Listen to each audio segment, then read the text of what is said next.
a sincere 100% dedication to the achievement of union with the reality of which he is an inevitable part. Until he does this and takes this attitude, he is not safe in his search for spiritual values. Now, we have troubles also in the world religions today. What we cannot realize, really, in most places, is that there is one God, although he has 72 names. The names have become important. Today we have a great rise of terrorism in the name of the true God, the God of love, the God of peace.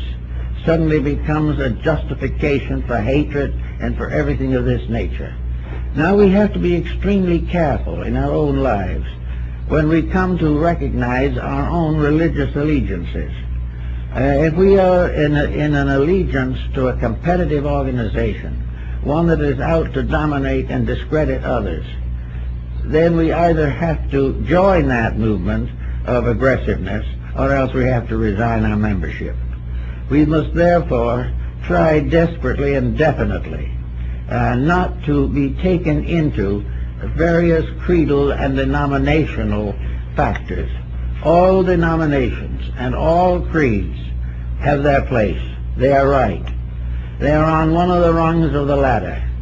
But not one of these creeds can prevent us from gradually coming to the realization that truth is one, that unity is the absolute and actual reality, and that all denominations are merely facets of one terrific spiritual reality. Therefore, in serving God, we love all. In serving ourselves, we sacrifice others to our own ambitions, our own purposes, and our own prejudices.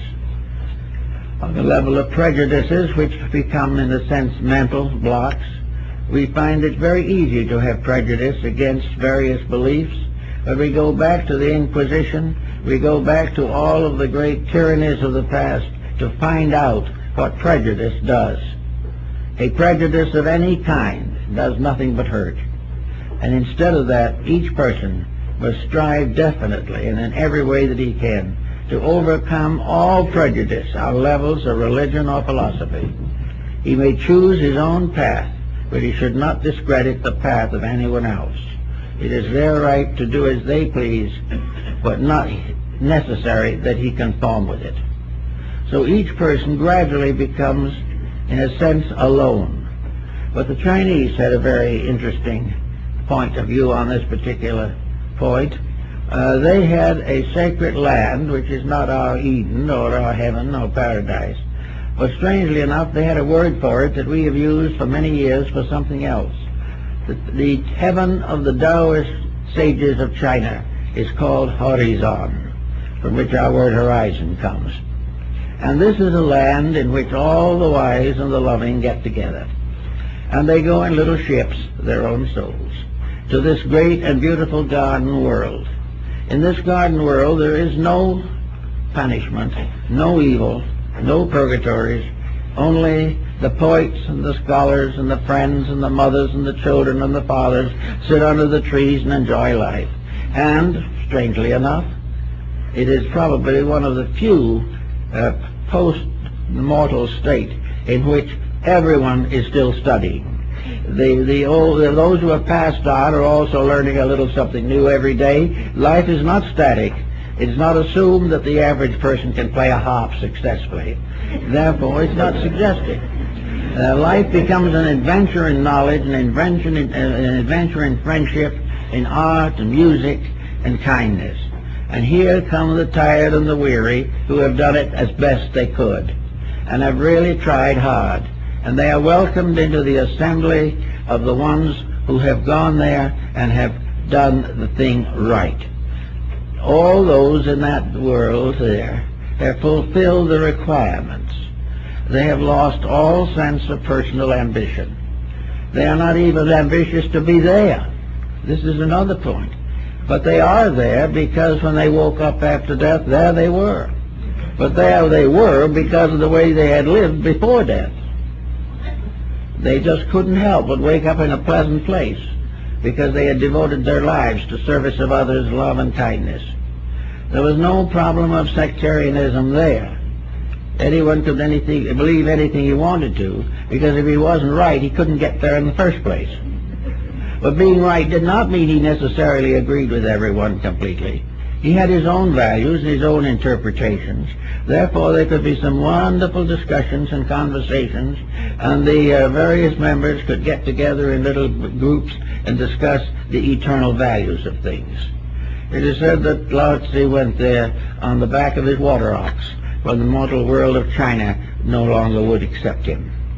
So everywhere in this philosophy of ideas, there is a reward, and whether it is horizon, the land beyond, or simply that which is beyond our horizon at the moment, we are all working towards one thing. We are working towards happiness, friendship, kindness, and love. We are working for a better place for our children and their children. We want to have happiness for them, because only in the happiness of others can our own happiness be established. We want to live straight and square and fair, and we would rather live very humbly than compromise the principles which are the basis of life. So under those conditions, the person can attempt to enter the path of wisdom. He can find the way of teachers, the way of knowing what to do.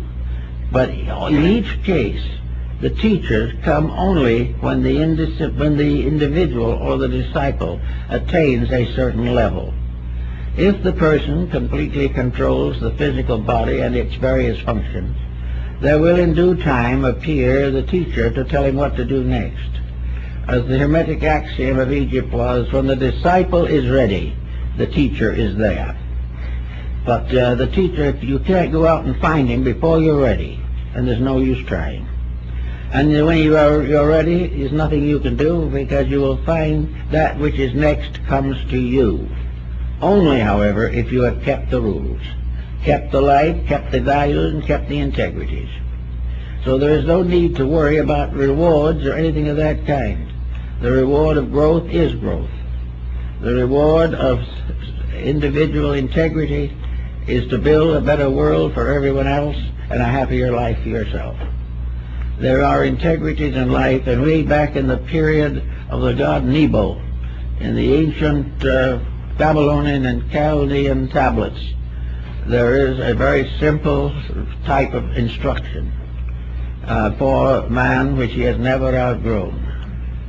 One says, when a man builds a house, he shall use good materials and shall cheat in nothing.